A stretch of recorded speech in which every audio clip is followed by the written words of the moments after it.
And tonight here on The Rant, the changing tone and approach from both the police department and the mayor's office on the protesters. They can continue to march, but must keep it on the sidewalks and stop blocking intersections. The move comes after incidents along 4th Street Live. Now, how did it go last night on the first night of the effort at the crackdown? Well, we noticed many people on the sidewalk, but then large groups would spill into the streets once again and intersections were blocked. In the end, police gave out 6 citations and arrested 2 people last night.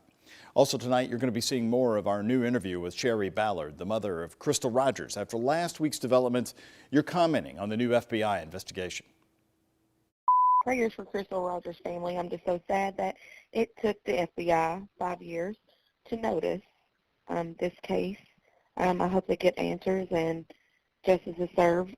We all love the Taylor family. We're sorry about the tragedy.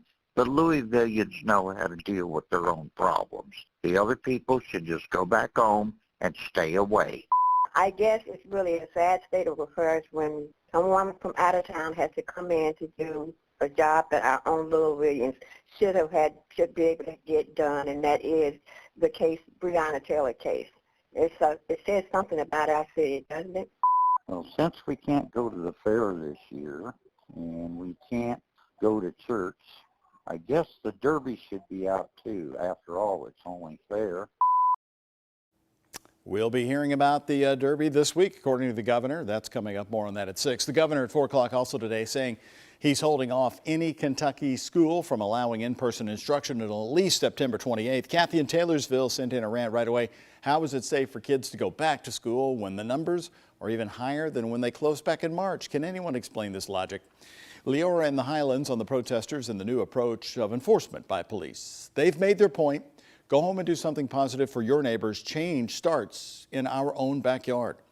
Prudence in Bardstown. I respect anyone who demonstrates in a peaceful manner, but I don't respect anyone who damages buildings and personal property. That's not peaceful. On the 67th WHAS Crusade for Children ending this past weekend in your donations of $4.8 million, TODD in Indianapolis. Even though I live in Indianapolis, I have still given $100 to the WHAS Crusade the 12 years I moved from Louisville. Thank you, Todd. And Rob in LAGRANGE. The Crusade's power is truly amazing. Everyone drops their own personal barriers to help each other out every year. The $0 given to board members, advertising, spokesmen is the reason I find this to be a great charitable organization for my money. Well, Rob, thank you for that. And you are correct. We do not pay the Crusade's expenses with any of your donations, which is why we can say every penny goes right back to work 100%. With the governor delaying in-person instruction at schools until September 28th, JCPS was not going back immediately anyway, but smaller school districts had planned for it. It's time to hear from you on the Rant line. And what do you think Churchill should announce this week? The governor saying that they are working on a plan that does significantly cut back fans. Here's how you can rant.